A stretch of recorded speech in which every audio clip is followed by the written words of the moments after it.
The chamber of the Galactic Council buzzed with worried voices as representatives from 47 species gathered in emergency session on the orbital station above Centris Prime Ambassador Kelvin of the Velaran. Delegation stood at the central podium with his forearms trembling and his bioluminescent skin flickering between distress colors of deep purple and crimson. Honored council members, Kelvin began while his translator device converted his clicking speech into standard galactic. I come before you with grave news from our colony world of Kashet 7. The massive holographic display activated behind him and showed images that made several council members recoil, and horror-burning settlements stretched across the screen while Velaran civilians were being herded into cargo ships by armored figures. 3 cycles ago, the Korthax Ravagers attacked our world, Kelvin continued, and his voice cracked with emotion. They came without warning and overwhelmed our minimal defense. Grid within hours, the display shifted to show the pirate fleet in orbit around. Keshet 720 massive warships surrounded the planet like predators circling wounded prey. The Korthax have taken 80,000 of our people as slaves, Kelvin said, while his translator struggled to convey the depth of his anguish. They strip our world of resources and execute anyone who resists. High Chancellor Morvik of the Zenthari species leaned forward in his floating seat. His crystalline body refracted the chamber's light into rainbow patterns. Ambassador Kelvin, we share your pain, Morvik said in his resonant voice. However, the Korthax armada is formidable, and our peacekeeping forces are already stretched across 3 sectors. Kelvin's skin flashed angry orange. So you will do nothing while my people suffer and die? We did not say that, interjected Commander Thress of the Corvani military fleet. Her reptilian features twisted into what might have been concern. Our tactical division has analyzed the situation, and any conventional assault would result in massive casualties on both sides. She pulled up tactical projections that filled the air with glowing charts and probability calculations. The Korthax have positioned their ships to use your colonists as shields, Thress explained grimly. They have also fortified the surface with anti-orbital weapons, and any rescue attempt would likely result in the deaths of those we seek to save. Silence fell over the chamber like a heavy blanket. Representatives exchanged uncomfortable glances while nobody wanted to state the obvious. Conclusion. Finally, a small voice spoke from the upper gallery. What about the humans? Every head turned toward the speaker. It was Ambassador Yril of the Pixith Confederacy, who was barely visible in her environmental suit, the humans' chancellor. Morvik repeated slowly as if tasting something bitter. You cannot be serious. I am completely serious, Yril replied while her suit amplified her thin voice. Earth has a military fleet, and they have been seeking closer ties with the Council for decades. They are Deathworlders, hissed Representative Garn of the Solvathi. Collective hiss.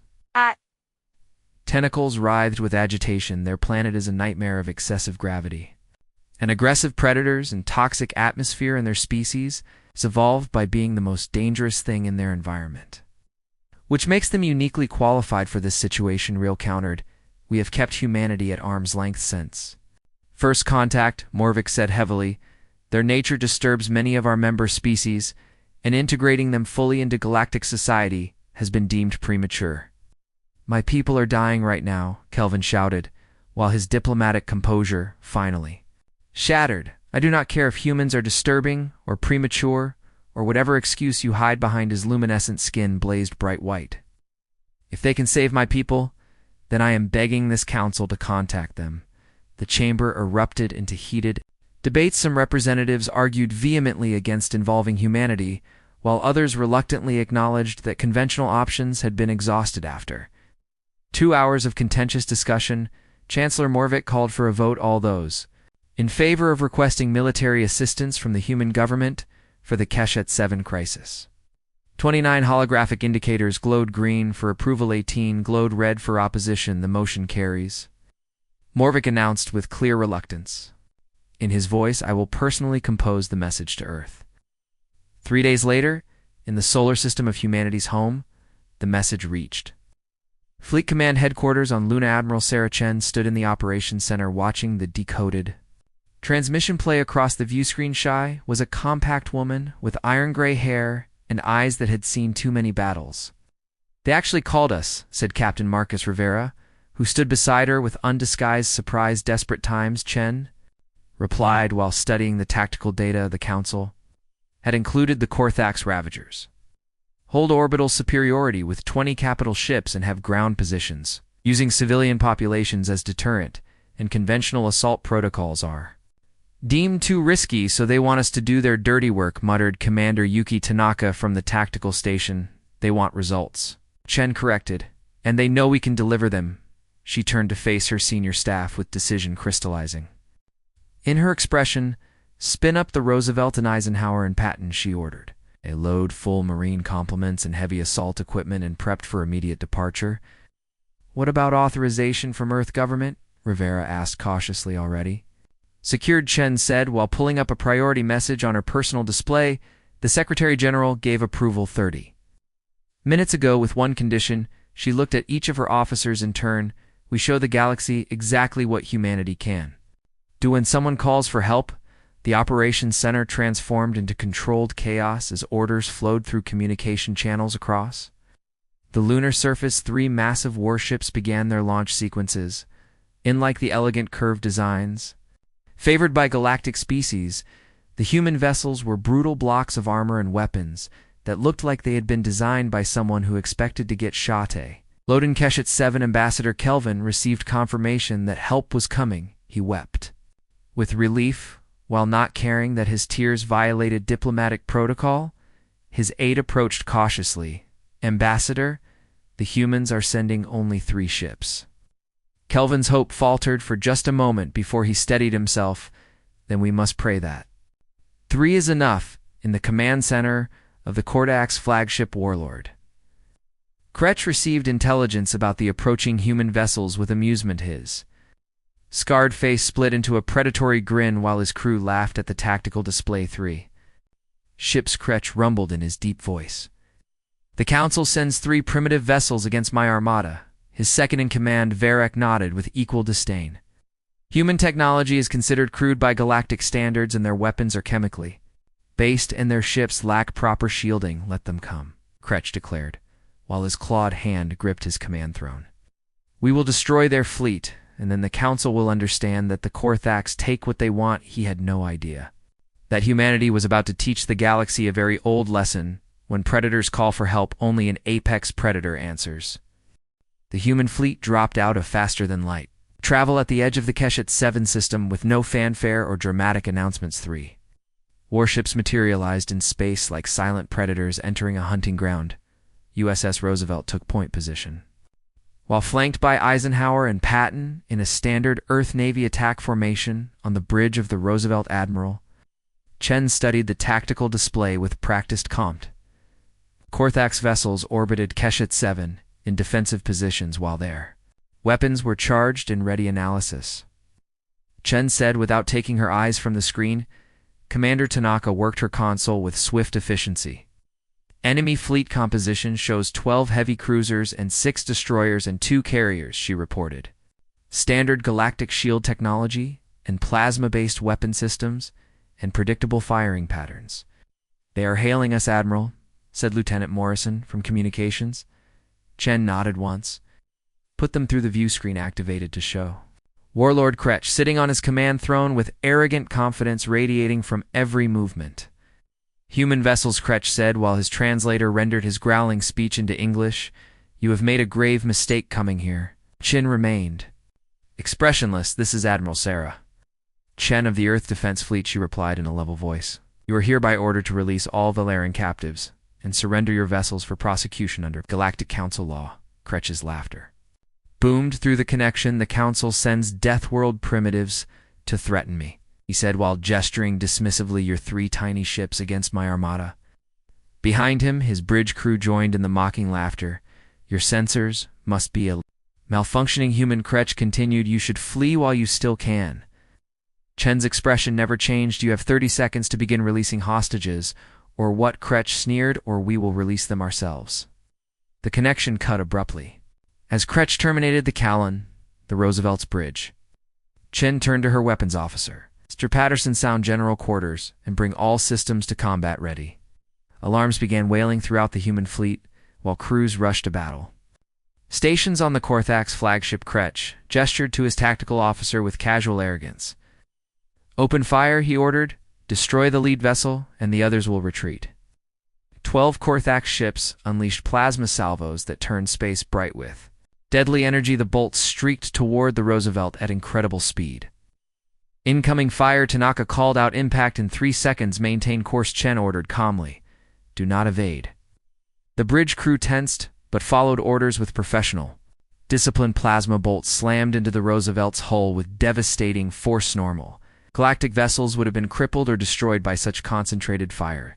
Human warship kept coming. "Damage report," Chen said, as if asking about the weather. "Outer hull plating ablated by 17%. Tanaka reported with satisfaction in her voice. "Armor integrity at 83% and all systems nominal." On the Korthak's flagship alarm, indicators began flashing across tactical displays. "Sir, the human vessel is still fully operational," Eric said, while his confidence started cracking. Kretch leaned forward with disbelief spreading across his scarred features. "How is that possible?" "Scanning their whole composition now," the tactical officer reported frantically. "Sir, their armor is impossibly thick, and they have multiple redundant systems and structural reinforcement that exceeds any known specifications." "Fire again," Kretch snarled. "Concentrate all forward batteries." The Korthak's fleet unleashed another devastating barrage.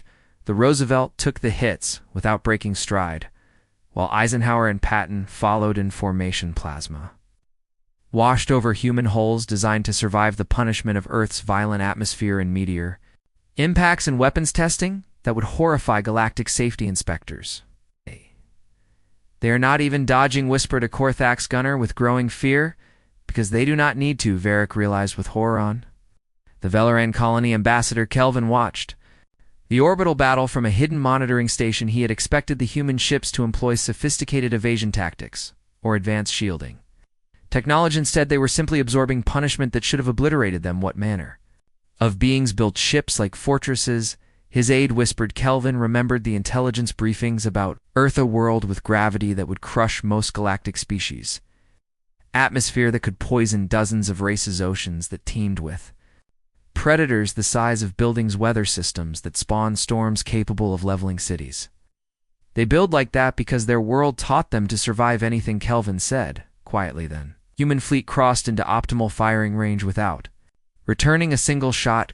Kretch watched them approach with growing unease. "Why are they not shooting back?" His tactical officer checked the scans with trembling hands. "Sir, I'm detecting massive energy buildups in their weapons systems, but they appear to be holding fire on the Roosevelt." "Admiral?" Chen watched the range counter tick down. "Weapons free on my mark," she said while her voice carried the weight of inevitable judgment. The human warships bristled with armaments that made galactic engineers weep. Railguns that accelerated metal slugs to relativistic speeds, missile batteries loaded with chemical explosives that other species had abandoned as too primitive, and too dangerous. Point defense systems designed to track objects moving at speeds most races could barely comprehend. "Target priority Alpha," Chen continued. "Disable their command ships first. Targets locked." Patterson confirmed. The range counter hit 0 mark. The Roosevelt opened fire, and the galaxy learned what human weapons could. Durrell gun rounds tore through space at velocities that seemed to violate physics. First slug hit a Korthak's cruiser amidships and punched clean through both sides. The kinetic impact transferred so much energy that the ship buckled and twisted like aluminum foil before the pirates could react. 3 more rounds followed. Each L1 found a different target with mathematical precision. Explosions blossomed across the Korthak's formation as human ordnance demonstrated the terrifying effectiveness of weapons designed by a species that hunted megafauna to extinction with pointed sticks. "Enemy formation is breaking," Tanaka reported with grim satisfaction. Missiles launched from Eisenhower and Patton in swarms, each one burned with chemical reactions that generated more thrust than galactic species thought safe or sane. They weaved through defensive fire with guidance systems that had tracked hypersonic aircraft through Earth's atmosphere. Korthak's point defense tried desperately to shoot them down, but human missiles were built to survive surface-to-air fire from their own military half. The missiles reached their targets. The results were catastrophic, sir. We have lost 4 ships, Varric shouted over the chaos on Kretch's bridge. Another. 6 are critically damaged. Kretch stared at his tactical display with the reality of his situation. Finally sinking in, he had fought dozens of battles against galactic military forces. He knew their tactics and their weapons and their limitations, but humans fought like nothing he had ever encountered. They built ships that could take punishment instead of avoiding it. They used weapons that violated every principle of civilized warfare. They advanced with the inevitability of a natural disaster. All ships retreat to defensive positions around the planet, Kretch ordered, while his voice finally showed fear. Use the hostages as shields. The surviving Korthax vessels fell back toward Cachette 7, while desperately hoping the humans would hesitate to fire near civilian populations. Admiral Chen watched them retreat with cold calculation. Mr. Patterson, hold fire. She ordered. The human weapons fell silent, but the fleet continued its inexorable advance. Communications. Send a message to all Korthax vessels, Chen said. Surrender now, or we board your ships. Kretch received the message and almost laughed at the absurdity. Boarding actions were considered archaic by galactic standards. Most species used drones or automated systems because actual physical boarding was too dangerous. Then he remembered he was dealing with Deathworlder species that evolved by being the most dangerous thing in their environment. His laughter died in his throat. Prepare for boarding defense, he ordered. Hoarsely, but deep down, Kretch already knew the truth. The humans had not even begun to show what they could do. Major David Reeves checked his armor seals one final time while his Marine squad prepared for deployment in the Roosevelt's launch Bay 48. Marines stood in for neat rows wearing powered exoskeletons that added bulk to already impressive human physiques. Listen up, Reeves called out, while his voice carried across the bay through external speakers. Our mission is simple but not easy. He pulled up a holographic display showing the Korthax flagship. We breach here at the main docking port and secure the command deck and free any hostages we find along the way. Sergeant Maria Okonkwo raised her armored hand. Rules of engagement, sir. Suppress when possible and neutralize when necessary, Reeves replied. These pirates have killed civilians, and they will do it again if we give them the chance. He looked at each Marine in turn. But remember, we are the good guys, and we do not execute prisoners, and we do not ignore surrender, and we represent humanity to the galaxy. Euro A. The Marines responded in unison. The bay doors opened to reveal the Korthax flagship. Looming against the Starfield boarding craft detached from the Roosevelt-like Hornets, leaving a nest each. One carried a full squad of human Marines equipped for close quarters combatant, the Korthax flagship Warlord. Kretch watched the approaching craft with weapons trained and ready. All boarding teams to defensive positions. He ordered through shipwide communications, show these primitives what happens when they dare to board a Korthax vessel. His crew numbered over 300, with most being experienced fighters who had raided dozens of worlds. They wore combat armor and carried plasma rifles while they took cover behind reinforced barriers. Varric coordinated the defense from tactical, while his multiple eyes tracked the human craft on screens. Sir, the humans are not using drones or automated systems. He reported with confusion. I am detecting actual biological signatures in those boarding craft. They send living soldiers, Kretch said, while shaking his head at human foolishness. So be it, and we will slaughter them like animals. The first boarding craft clamped onto the flagship's hull with magnetic locks engaging with metallic thuds cutting. Torches began burning through the outer airlock while metal glowed white hot inside the ship. Korthax defenders aimed their weapons at the breach point with confident anticipation. The airlock door exploded inward with explosive charges sending shrapnel spraying across the corridors. Smoke billowed through the opening while obscuring visibility. Fire screamed. The Korthax squad leader plasma bolts tore through the smoke toward the breach. Then the Marines came through. Major Reeves led the charge in.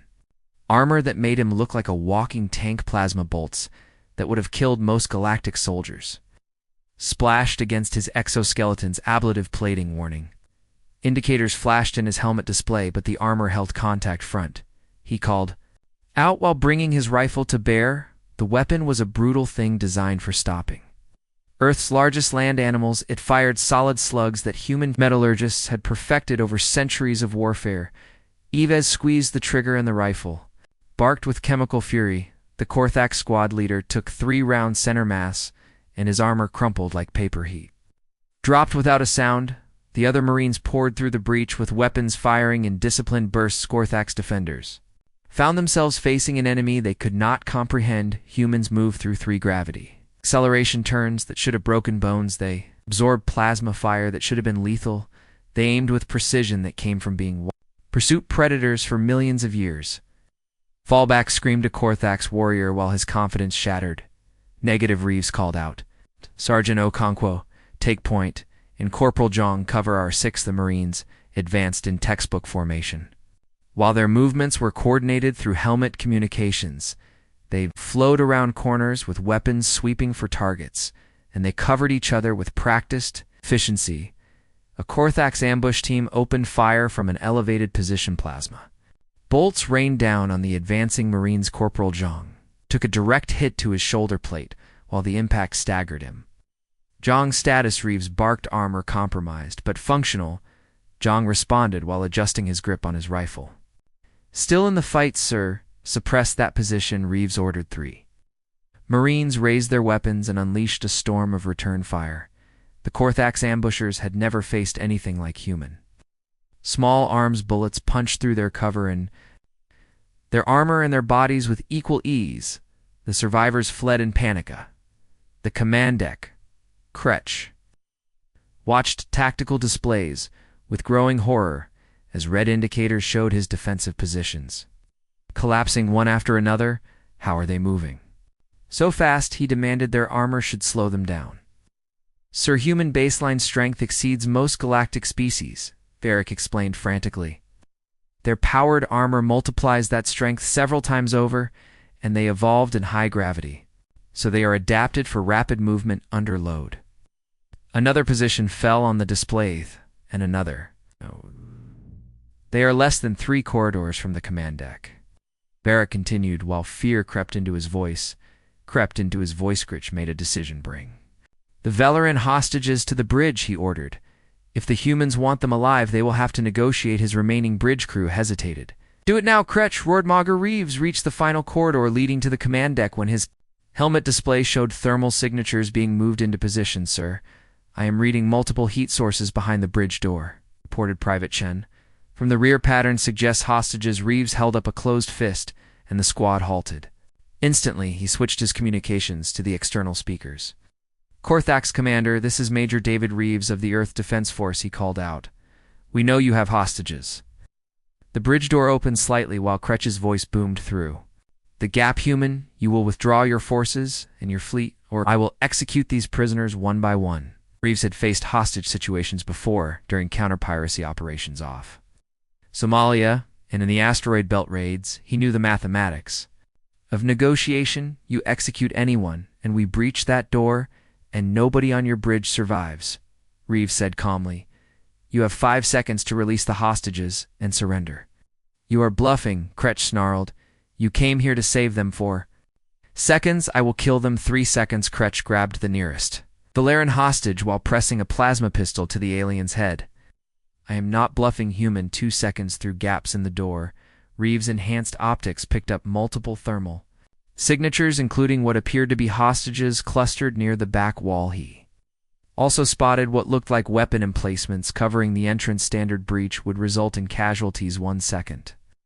Then Reeves noticed something the pirates had not considered. Violent body temperature ran cooler than Korthax baseline designated marksman, he said quietly over squad communications. Target priority Alpha on breach, and cold signatures are friendlies to Marines. Move to flanking positions.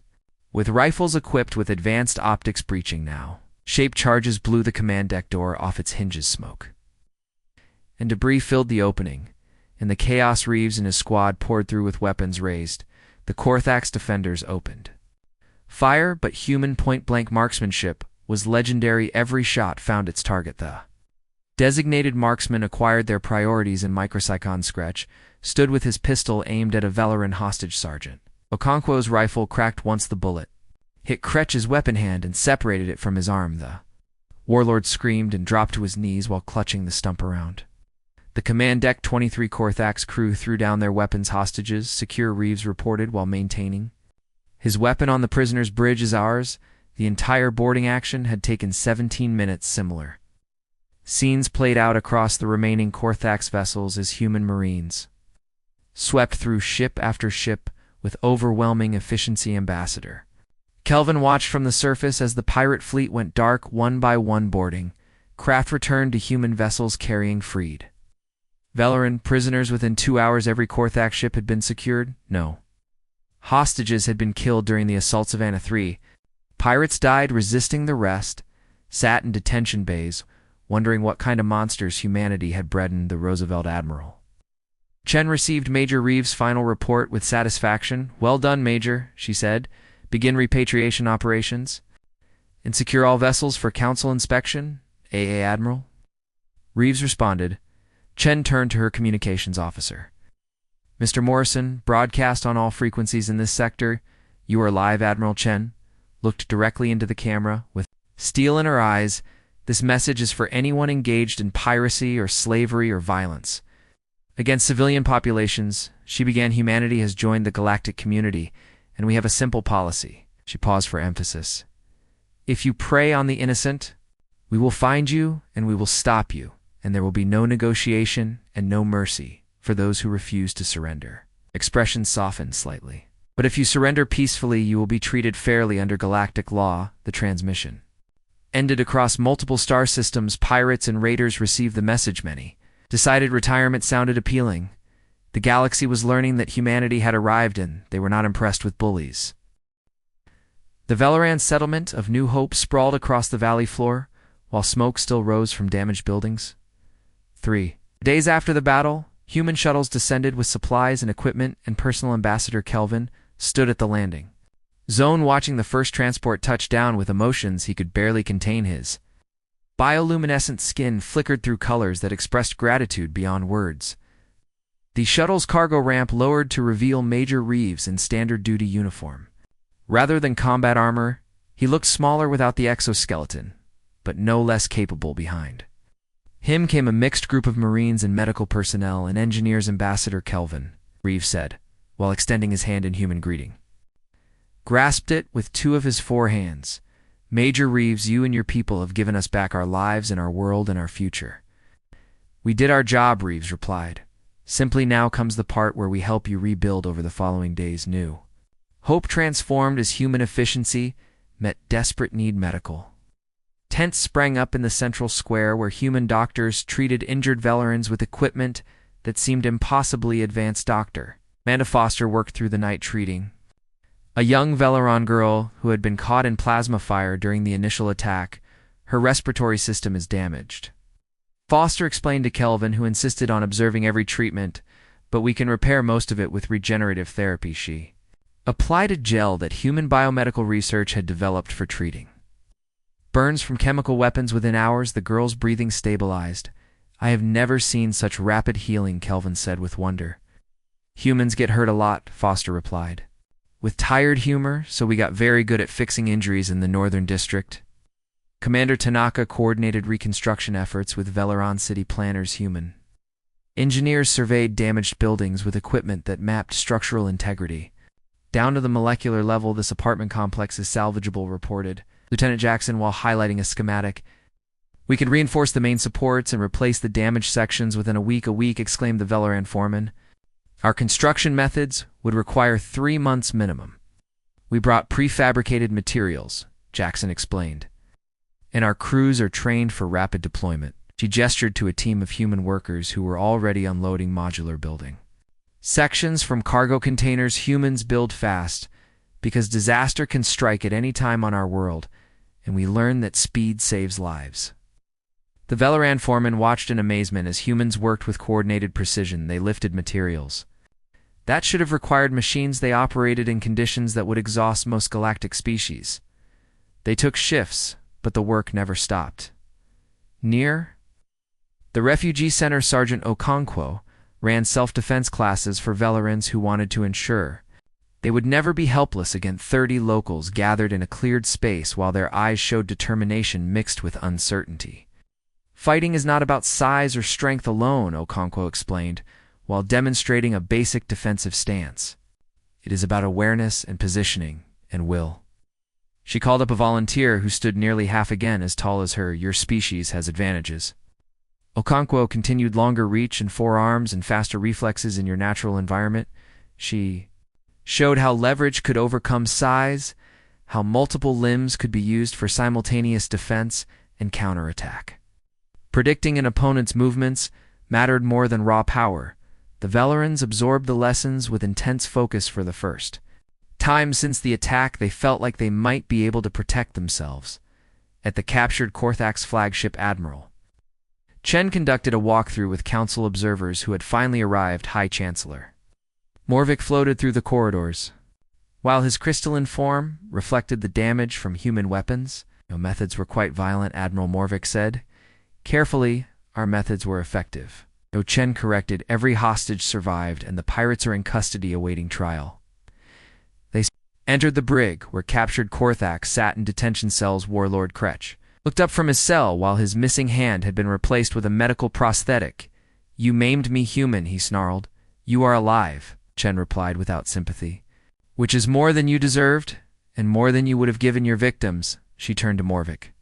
We cataloged all stolen goods and credits in their accounts. Everything will be returned to the original owners where possible, and the ships, Morvik asked, pounded for evidence, and then they will be sold with proceeds going to victim restitution. Commander Thress of the Corvani military reviewed the tactical reports with something approaching disbelief. Your boarding teams took 7 ships with minimal casualties, she said, while reading from a datapad. How is that possible? Training Chen replied. Equipment and doctrine and experience. And the willingness to actually board ships rather than use drones, Thress added. Quietly, physical presence matters, Chen agreed. It shows commitment, and it allows for rapid decision-making, and sometimes the only way to save lives is to put your own at risk. Morvik considered this while his crystalline form pulsed with contemplative. Colors, the Council is grateful for your intervention, Admiral, he said. Formally, you have proven that humanity can be a valuable ally. We did not come for gratitude, Chen said. Then why did you come, Chen? Looked the Chancellor directly in his multifaceted eyes. Because someone called for help, and because we could answer, and because letting innocent people suffer when you have the power to stop it is not something humans can accept.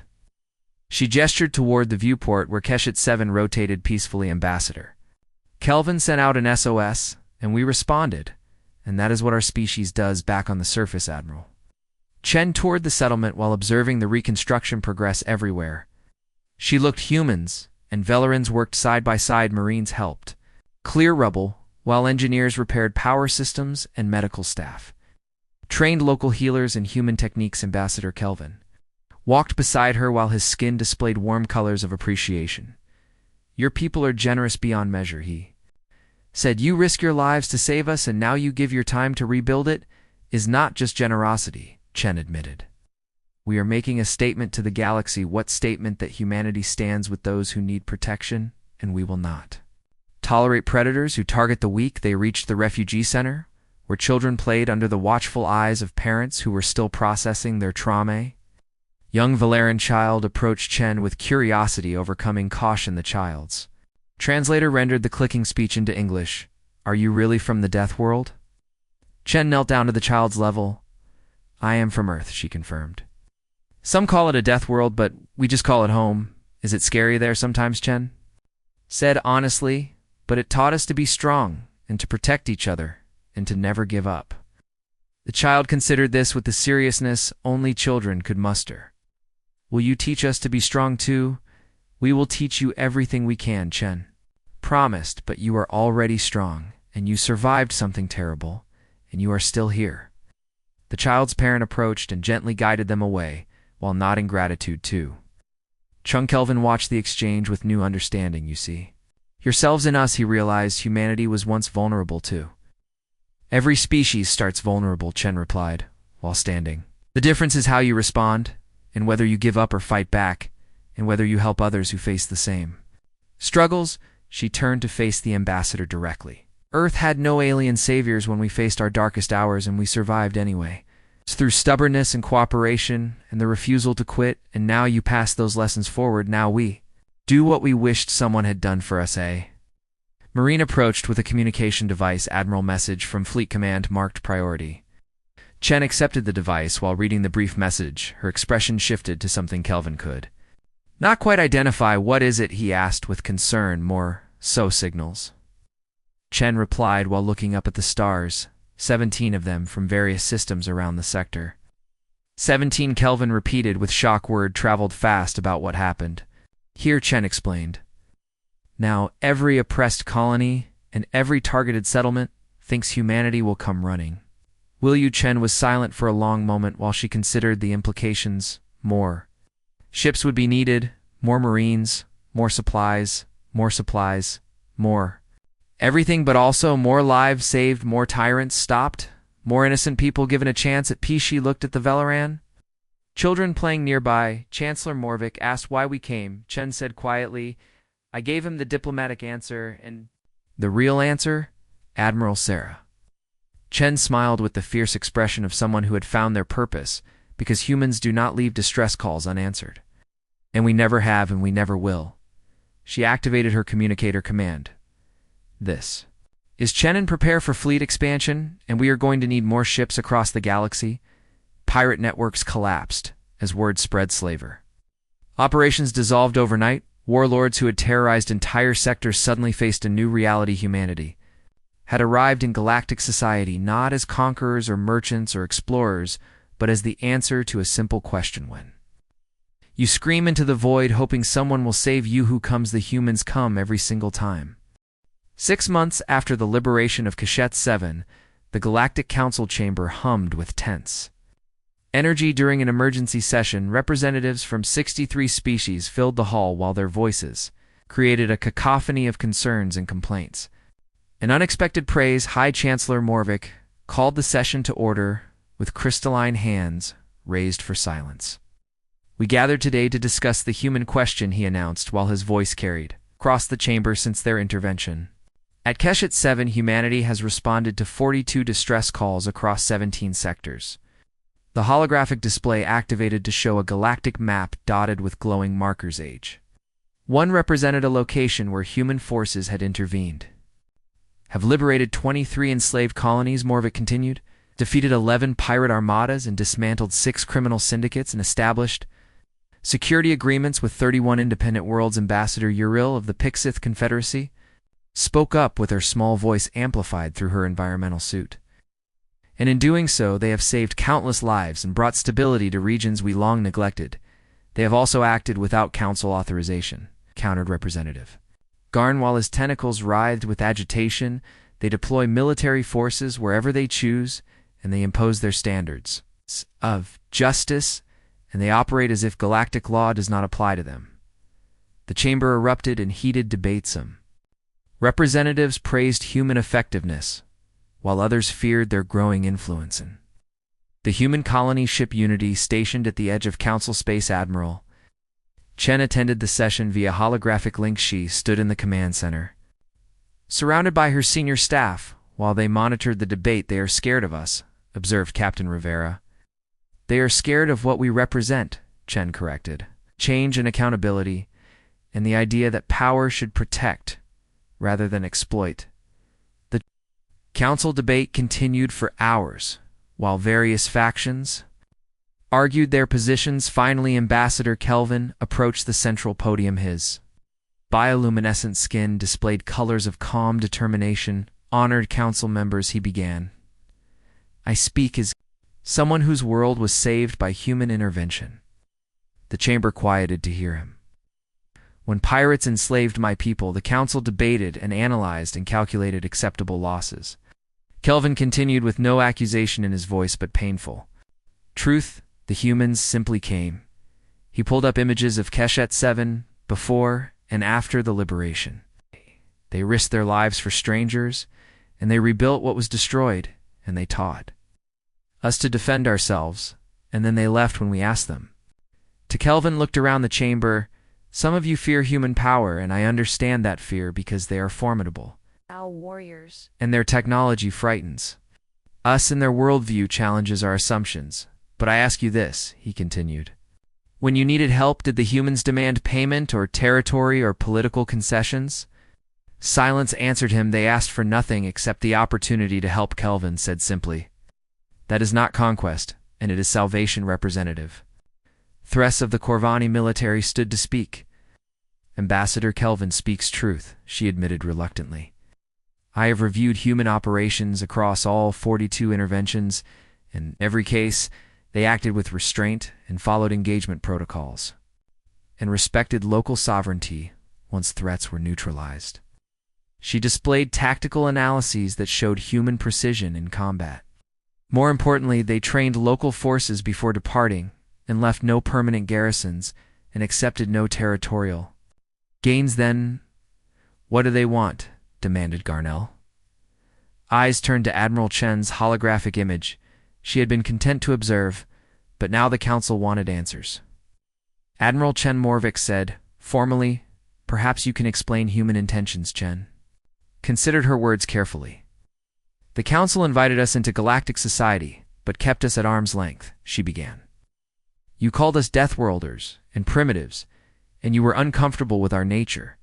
Then you needed us, so we came and we did what we do best, which is protect those who cannot protect themselves. She gestured to the map of interventions. Each of those markers represents people who called for help, and we answered because that is what humans do. But surely you want something. In return, Garn pressed, we want a galaxy where distress calls get answered.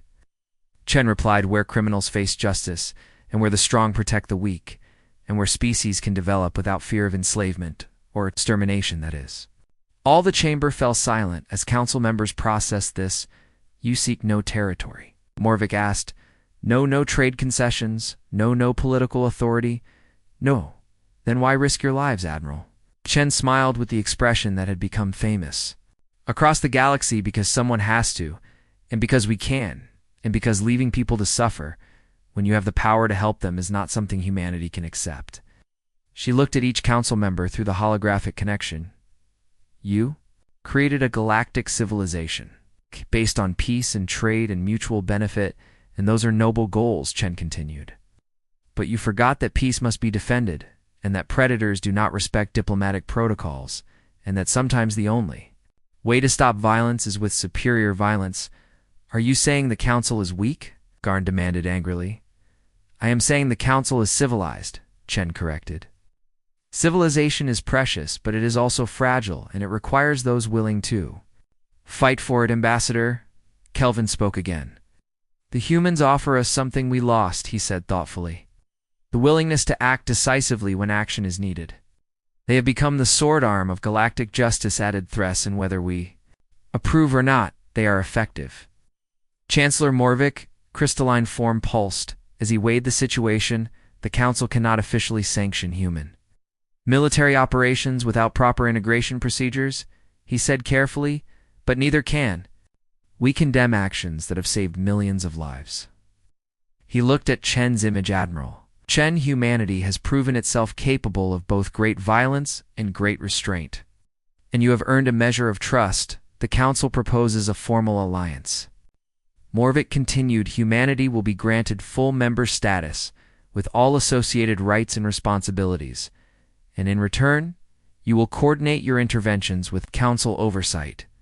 The chamber erupted again, with some members protesting the rapid advancement while others supported each on. Listened to the chaos and made her decision. We accept, she said simply, but with conditions. What conditions? Morvik asked. First, we maintain operational independence in crisis situations, Chen stated. We will not wait for council approval when lives are at stake. Second, we share our training methods with any species that wants to learn. Third, any world that requests human protection gets, regardless of political considerations. And finally, Chen added with steel in her voice, we do not follow orders to ignore distress calls for political convenience. Morvik considered the terms. They were bold and demanding and completely in character for the Deathworlders. The council will need time to debate these conditions, he said. Take your time, Chen replied. But understand that we will continue responding to SOS signals with or without official approval. The session adjourned with no final decision. But everyone present understood that galactic society had fundamentally changed in the Unity Admiral. Chen gathered her staff to brief them on the developments. How do you think the council will decide? Rivera asked. They will accept eventually. Chen predicted they need us more than we need them. That sounds almost arrogant, Admiral Tanaka observed. It is just fact. Chen replied, we have something they lack, which is the will to act decisively when action is required. A communication alert interrupted the meeting, Lieutenant. Morrison checked the incoming message. Admiral, we have 17 new distress calls from the frontier sectors, he reported, multiple species requesting human intervention. What are their situations? Mix of piracy and territorial disputes in one? Potential genocide scenario on Vector 4. Chen did not hesitate. Spin up the 3rd and 5th fleets in prep relief supplies and assign task forces to each situation by priority. What about council approval, Rivera? Asked. Chen smiled, that fierce smile. That had become her trademark. We are not waiting for permission to save lives. Captain, yes ma'am. Within hours, human ships departed Unity for destinations across multiple sectors. Crews knew they would face danger and exhaustion and thankless work, but they also knew they were doing something important, something necessary, something fundamentally human. 3 weeks later on Vector 4. A young Marine named Private James Chen stood guard while refugees boarded evacuation ships. He was not related to Admiral Chen, despite sharing a surname of Eclarian Elder. Approached with scales dulled by age and hardship. Why do you humans help us? The Elder asked through a translator. We have nothing to offer in trade or alliance, Private Chen remembered. His drill instructor's words during basic training. Someone has to, he replied simply. But why you? The private looked up at the stars where more human ships were arriving with supplies and protection. My great-grandfather once told me a story, Chen. Said about how Earth went through terrible times before we unified, and how we almost destroyed ourselves, and how we learned that survival meant protecting each other, he said. Humanity made a choice to be better than we were, and to help instead of harm, and to protect instead of prey.